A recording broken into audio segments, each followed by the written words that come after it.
నమస్తే, నేను లక్ష్మణ్.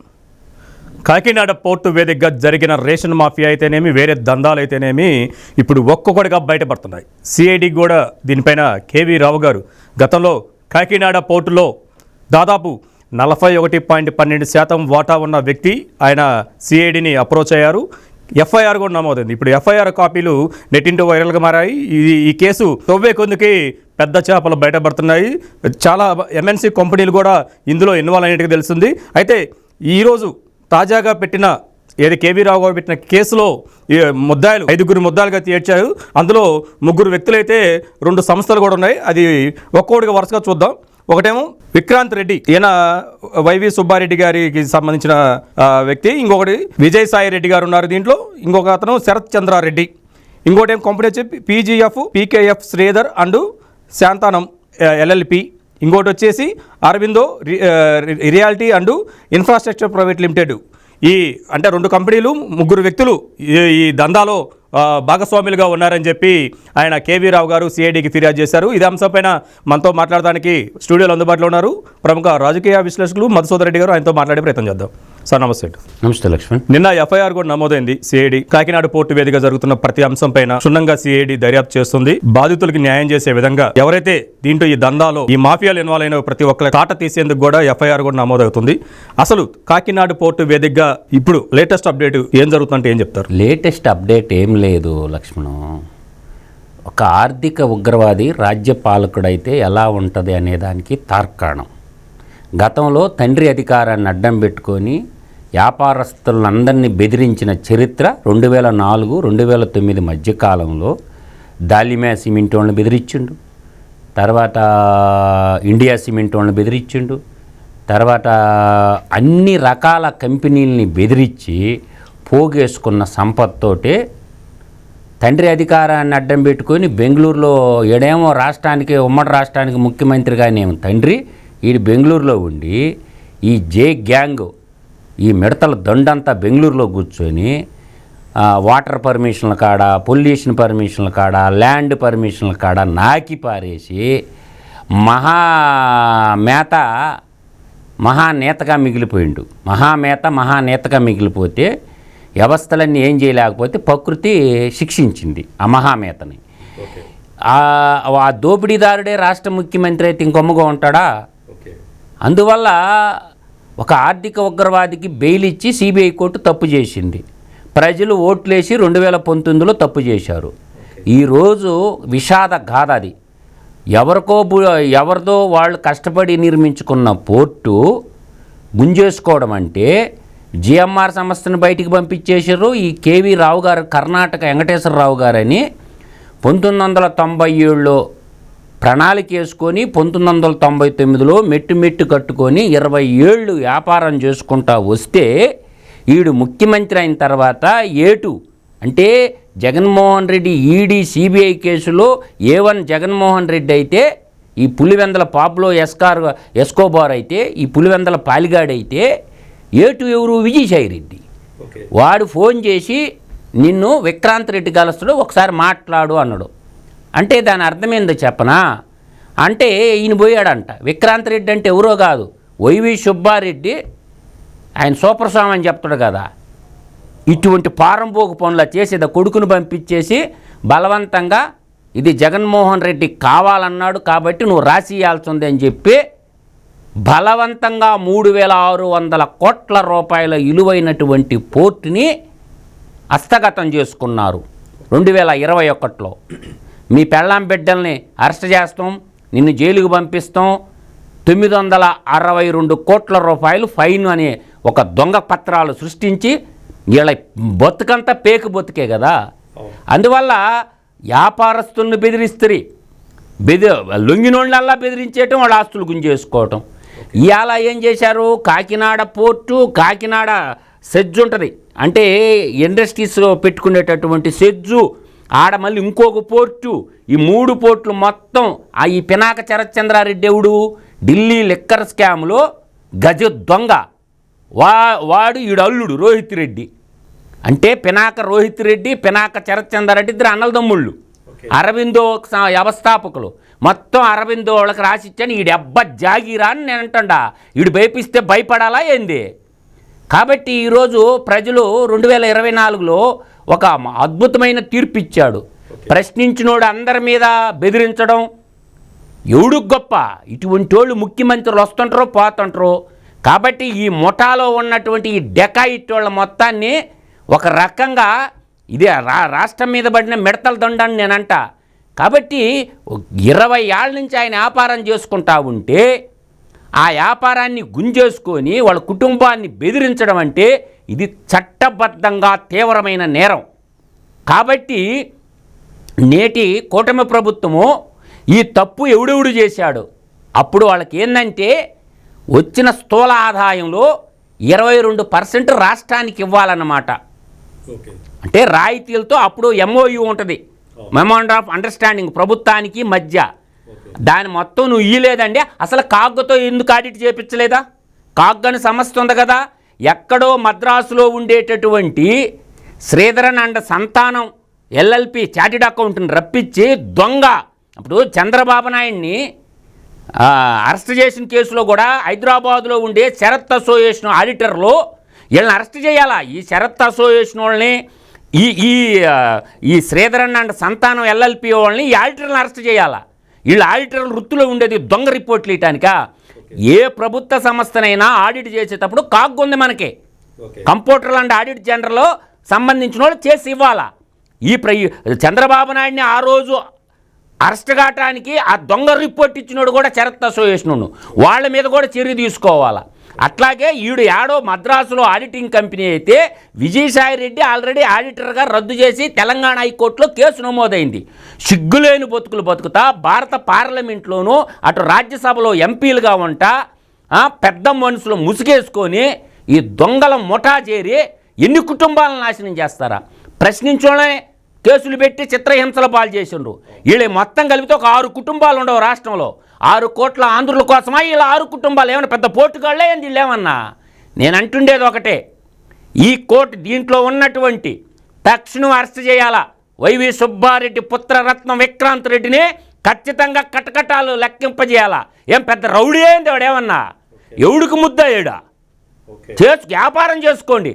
అలాగే గల్లా జయదేవ్ అమర్ రాజా బ్యాటరీస్కి కూడా పొల్యూషన్ తోటి నోటీసులు ఇచ్చేసి ఎప్పటి నుంచో ఉంది అమర్ రాజా బ్యాటరీసు, వాళ్ళ పార్టీలోకి పోలేదని చెప్పి గల్లా జయదేవ్ కుటుంబాన్ని కూడా చిత్రహింసలు పాలు చేస్తే అసలు ఈ రాజకీయాలే నాకు వద్దని చెప్పి ప్లాంట్ని ఎక్స్టెన్షన్ యూనిట్ని తెలంగాణ జడ్చల్లో పెట్టుకున్నారు కదా, తెలంగాణ బిడ్డలు ఆదరించారు కదా.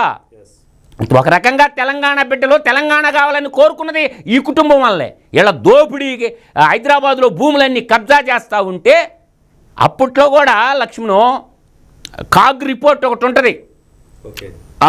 ఉమ్మడి అసెంబ్లీలో కిరణ్ కుమార్ రెడ్డి ముఖ్యమంత్రి ఉన్నప్పుడు 2012లో మార్చి 31వ తేదీకి అసెంబ్లీ రికార్డు తీయండి. కాగ్ రిపోర్ట్ సబ్మిట్ చేసింది. 11 షెడ్యూల్కి పర్మిషన్ తెచ్చారు ఆ రోజుల్లో. రాజశేఖర రెడ్డి ఉన్నప్పుడు జరిగిన ముచ్చట షెడ్యూల్ పాలసీ ఎప్పుడైతే వచ్చిందో తెచ్చారు. తెస్తే దాంట్లో 4 షెడ్యూల్లో 0 ఎంప్లాయ్మెంటు. ఓవరాల్గా ఎంప్లాయ్మెంట్ ఎంత అని చెప్పారు? 5,26,000 మందికి ఉద్యోగాలు ఇస్తామని తెస్తే ఈ గ్యాంగ్ అంతా చేరి 26,000 ఉద్యోగాలు ఇవ్వలేదంట. భూములు కొట్టేసేదానికి ఈ సెజ్ అనే ముసుగు తగిలించుకున్నారు. ఆ రోజు ఆ కాగ్ రిపోర్ట్ ఎండగొట్టి నిన్నగాక మొన్న జడ్జిమెంట్ వచ్చింది. ఆ ఆస్తులన్నీ వెనక్కి తీసుకోమని చెప్పి తెలంగాణ హైకోర్టు మాడు పగిలిపోయే జడ్జిమెంట్ ఇచ్చిందనమాట. వీళ్ళు రాష్ట్రానికి పెట్టిన పెద్ద డెకాయిట్లు అనమాట ఈ గ్యాంగ్ అంతా. ఈ జే గ్యాంగు మొత్తం చేసి ఇది మొత్తం ఒక వ్యాపారస్తుని బెదిరించడమేంది. GMR ఎంత పెద్ద సంస్థ, మన ఎయిర్పోర్ట్ కట్టింది ఎవరు? GMR వాళ్ళే కదా. వాళ్ళని బెదిరించి ఈ కేవీ రావు వాళ్ళని బెదిరించి పోర్టు మొత్తం రాపించి 3,600 కోట్ల విలువైన పోర్టుని ఒరి నీ అమ్మ బడవలార మనుషుల దుర్మార్గుల దానికి షేర్ వాల్యుయేషన్ వాడెట్ట కడతాడు? బెల్లాం పెట్టిన చంపేస్తాం, మా మాట వినకపోతే జగన్మోహన్ రెడ్డి ఏది అడిగితే అది రాసియాలా ఏందా? పల్నాడు మీద పడిండా SC STల భూములు, దళితులకు మేనమామంట మాదిగలి ఆడున్న లంబాడీల భూములు నాకేసిండా? ఎన్ని భూములు కావాలా?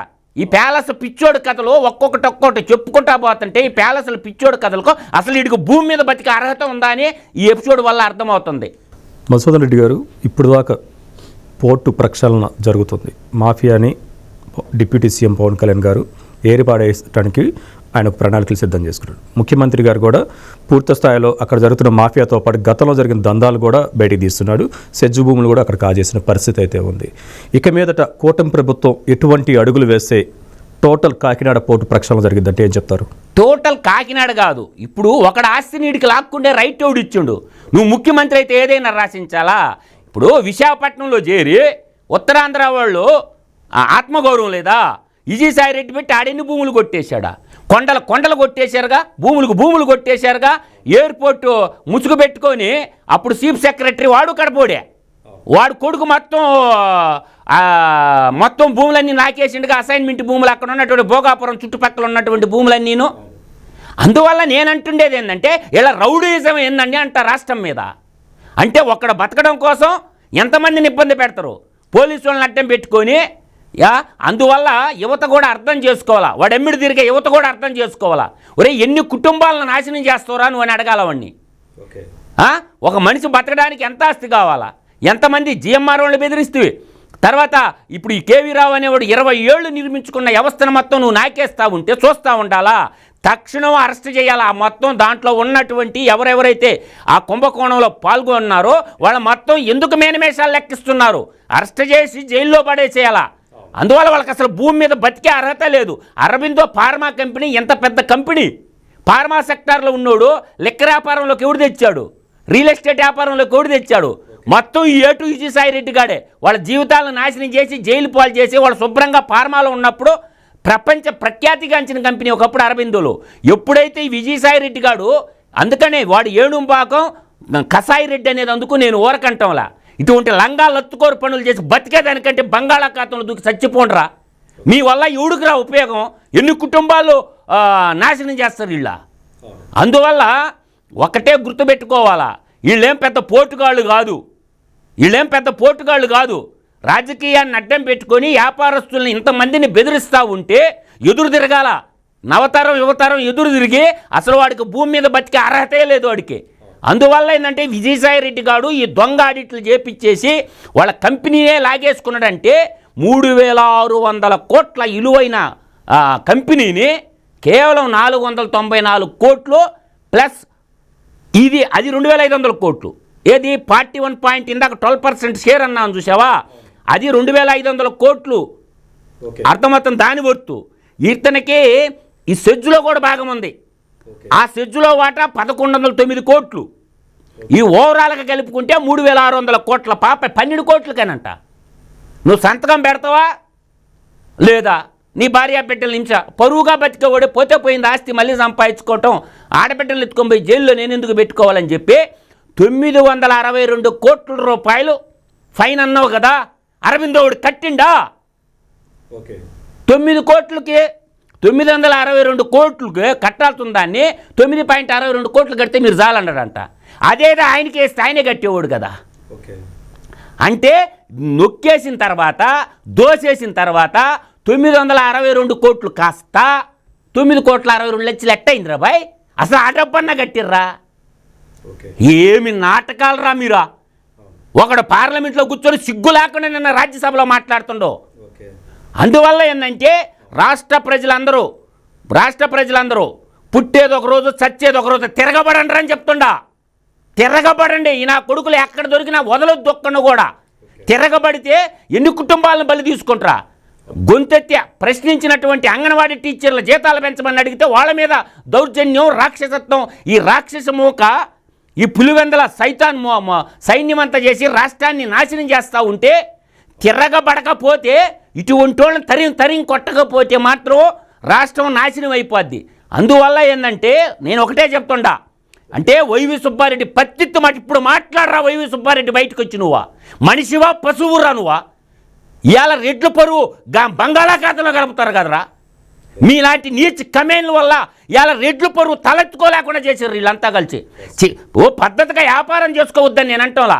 ఒకడే వ్యాపారాన్ని లాక్కుండేది ఏందిరా? నీకు తెలివి ఉంటే చేతనైతే చేయి వ్యాపారం, పక్కనోడే వ్యాపారం లాక్కుండేది ఏంది? సంస్కారహీనులు చేసే పని ఇది, సంస్కారవంతులు చేసే పని కాదు. ఇవాళ అన్ని కులాలు మొక్కన తుపు అని వస్తుండయి. అందువల్ల వీళ్ళు నలుగురు చేసిన లంగా పనికి రెడ్డి జాతి తలదించుకోవాల్సి వస్తుంది. ఒక్కడి కోసమా? కాబట్టి మేల్కోమని చెప్తుండా.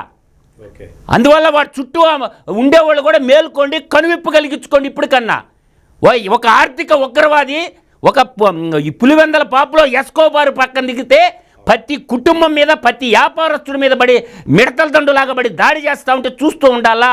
తక్షణం ఈ గ్యాంగ్ ఎంతమంది ఉన్నారో మొత్తాన్ని లెక్క కడితే ఒక 20 మంది ఉన్నారు. అరెస్ట్ చేసి జైల్లో పెట్టేసి శాశ్వతంగా జైల్లోనే సమాధి కట్టాలి వీళ్ళకి. ఇలా బయట తిరిగేటటువంటి నిన్న పెద్ద పెద్ద మాటలు మాట్లాడుతున్న మానవత్వం, ప్రజాస్వామ్యం, డెమోక్రసీ, ఇంత పెద్ద మాటలు ఎందుకురా బాబు? ఎవడాస్తే లూటీ చేయడానికి సిగ్గుమాలిన బతుకులు బతుకుతావరు రాజకీయాన్ని అడ్డం పెట్టుకొని. నేను ఫైనల్గా ఒక మాట చెప్తున్నాను. మొత్తం ఎవరైతే జగన్మోహన్ రెడ్డి జే గ్యాంగు, డి గ్యాంగు బాధితులు ఉన్నారో బయటికి రండి, పెట్టండి సిఐడిలో కేసు. భయపడాల్సిన అవసరమే లేదు. ధైర్యంగా ముందుకు రండి, సిఐడిలో కేసులు పెట్టండి. ఇప్పుడున్నది ప్రజా ప్రభుత్వము, ప్రజలు ఎన్నుకున్న ప్రభుత్వము. 93% స్ట్రైక్ రేట్ తోటి 57% ఓట్లతోటి ప్రజలు ఇచ్చిన ప్రజాప్రభుత్వం ఇది. అందువల్ల ధైర్యంగా అడుగులు ముందుకేయండి. వాళ్ళేం పెద్ద పోటుగాళ్ళు కాదు. కేసులు రిజిస్టర్ చేయండి, తాడో పేడో తేల్చుకుందాం. ఇంకా యుద్ధం వాళ్ళు స్టార్ట్ చేశారు కాబట్టి దీన్ని ఎక్కడో చోట ముగింపు పలకాలి కాబట్టి అసుర సంహారం జరిగి తీరాలా. ఈ కలికాల కాకరిగాడు, ఈ కలికాల జగనాసురుడు గాడు ఇడుగు భూమి మీద బతికే అర్హతే లేదని మాత్రం నేను ఘంటాపదంగా చెప్పగలను. ఒక తట్టు కుల పరువు తీస్తుండే, ఒక తట్టు దేశం పౌరు ఆంధ్ర టు అమెరికా దాకా పోయింది. అందువల్ల వీడికి భూమి మీద బతికేటటువంటి అర్హతే లేదు ఈ బ్యాచ్కి అని మాత్రం నేను ఘంటాపదంగా చెప్పగలను. వాడి కాడు డబ్బు ఉంటే ఎంతమందిని బెదిరిస్తాడా? అందువల్ల ఒక్కడి కోసమా, అందరి కోసమా? అందరూ బాగుండాలి, అందులో మనం ఉండాలని కోరుకున్నారు. కానీ లక్ష్మణు ఇటువంటి డెకాయిట్లకు సహాయం చేసేవాళ్ళు కూడా డెకాయిట్లేనమాట. అందుకే మన పెద్దోళ్ళు ఎప్పుడు చెప్తారు, సత్యమేవ జయతే లోకా సమస్త సుఖినో భవంతు అన్నారు. ధర్మో రక్షిత రక్షిత అన్నాడు. సర్వే జనా సుఖినో భవంతు అన్నాడు. వాడు ఒక్కడు భవంతులు కట్టుకొని ప్యాలెస్ల మీద ప్యాలెస్లు కట్టుకొని ఫ్లైట్లో వాడు తిరుగుతుంటే ప్రజలేమో ఉద్యోగాలు లేక, ఉపాధి లేక, డబ్బులు లేక అడక్కదింటా ఉంటుంటే ఒక్కడి కోసమా? నేను అదే చెప్పిన, మన 4 ధర్మాలు చెప్పాను నేను. సర్వే జన సుఖినో భవంతు, లోకా సమస్త సుఖినో భవంతు, ధర్మో రక్షిత రక్షిత, సర్వే జన సుఖినో భవంతు. అందరూ బాగుండాలి, అందులో మనం ఉంటే మనం ఉండాలని కోరుకోవాలి. కానీ లక్ష్మణు వీడు ఒక్కడే బాగుంటే కాదు. కాబట్టి ధర్మ యుద్ధం చేద్దాం. మన ధర్మం ఏదైతే చెప్పిందో అది ఆచరించడం, ధర్మంగా బతికి తనువు చాలించాలి. కానీ చీచ్చా అని ఆ బతకడమే వేస్ట్ అంటా నేను. అది మొత్తానికైతే కాకినాడ పోర్టు వేదికగా అక్కడ జరిగిన దందాలు మాఫియా పైన ఏదైతే ప్రక్షాళన అయితే ప్రారంభమైంది, సిఐడి కూడా ఒడివడిగా అడుగులు వేస్తుంది. బాధితులు ఎవరైతే ముందుకు వచ్చినా ప్రతి ఒక్కరి యొక్క ఫిర్యాదులను తీసుకొని ఎఫ్ఐఆర్లు నమోదు చేసుకుంటూ కూటమి ప్రభుత్వం డైరెక్షన్లో కాకినాడ పోర్టు పూర్తి ప్రక్షాళనకైతే మాత్రం అడుగులు వేస్తున్నట్టు చర్చ ద్వారా అర్థమవుతుంది. మరొక అంశంతో మళ్ళీ కలుద్దాం.